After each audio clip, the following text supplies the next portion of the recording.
ये अहम जानकारी, अहम इंफॉर्मेशन देख लीजिए बिग बॉल पर। उसके बाद जो समझ बनेगी उसके साथ कुछ सवाल उठेंगे, उसको लेकर चलेंगे मेहमानों के पास। बीजेपी के महारथी क्या जीत लेंगे बंगाल? भारतीय जनता पार्टी ने इस बार विशेष तैयारियां की हैं।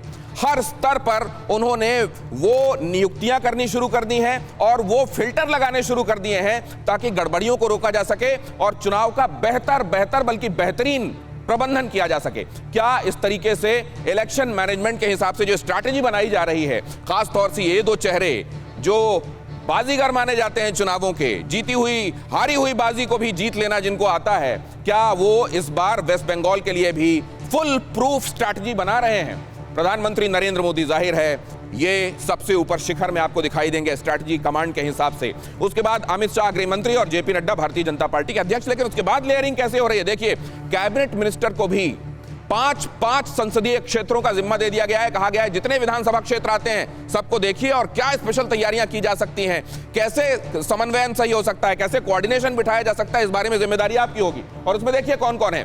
गजेंद्र शेखावत जल संसाधन मंत्री, उनको कैबिनेट मिनिस्टर को इसके लिए विशेष जिम्मा दिया गया है। Arjun Munda tribal affairs minister, उनको कह दिया गया है कि आप देखिए और संभालिए। 5-5 सबको संसदीय क्षेत्र दे दिए गए हैं। संजीव बालियान ये भी केंद्र में मंत्री हैं। प्रहलाद पटेल केंद्र में मंत्री हैं, अब आते तो मध्य प्रदेश से हैं, लेकिन इनको भी ये समझा गया है कि ये वेस्ट बंगाल के संदर्भ में भी अपनी भूमिका बहुत अच्छे से निभा सकते हैं। मनसुख मांडविया कैबिनेट में मंत्री, इनको भी ये कहा गया है कि आप वेस्ट बंगाल में स्ट्रैटेजी बनाने और उसके इंप्लीमेंटेशन को लेकर काम देखिए। लेकिन सिर्फ कैबिनेट मंत्रियों को नहीं, देखिए उसके बाद कैसे कई लेयर्स बनाए गए हैं। अब देखिए उसके बाद कौन है।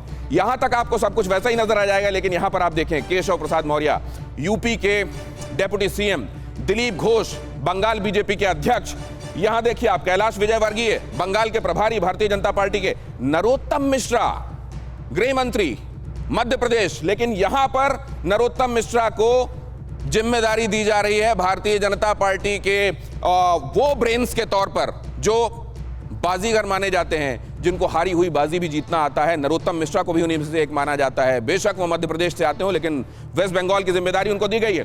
बीजेपी के महारथी, इन महारथियों को जो जिम्मेदारी दी गई है इस बार, जो जिस तरीके की कहा जा रहा है कि अभी से बूथ लेवल पर कैसे मैनेजमेंट और माइक्रो मैनेजमेंट करना है, इस बात की तैयारी भारतीय जनता पार्टी ने शुरू कर दी है। क्या ये तैयारियां वाकई अभूतपूर्व हैं और क्या ये तैयारियां इस बार रिजल्ट यील्डिंग भी होंगी? श्रीनिवास जल्दी से बताइए।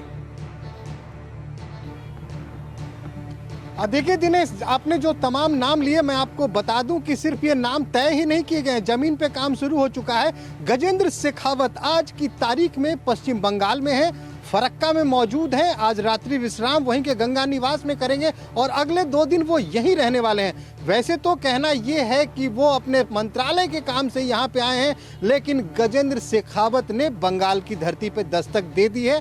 ये जो टीम बनाई गई है वो टीम अब धीरे धीरे यहाँ पहुँचना शुरू हो गई है। गजेंद्र शेखावत यहाँ है और आप इन तमाम नामों को देखिए, नरोत्तम मिश्रा या तमाम ऐसे नाम जो आप देख रहे हैं, केशव प्रसाद मौर्य, आप जानते हैं कि इनको यहाँ लाया गया है कि ये उस भाषा में जवाब दे सकते हैं जिस भाषा में ममता दीदी इन पे हमला करेंगी, खासकर चुनकर। वैसे ही लोगों को दिल्ली से तय किया गया है और उनको बंगाल की जिम्मेवारी दी गई है। बहुत बड़ी बात कही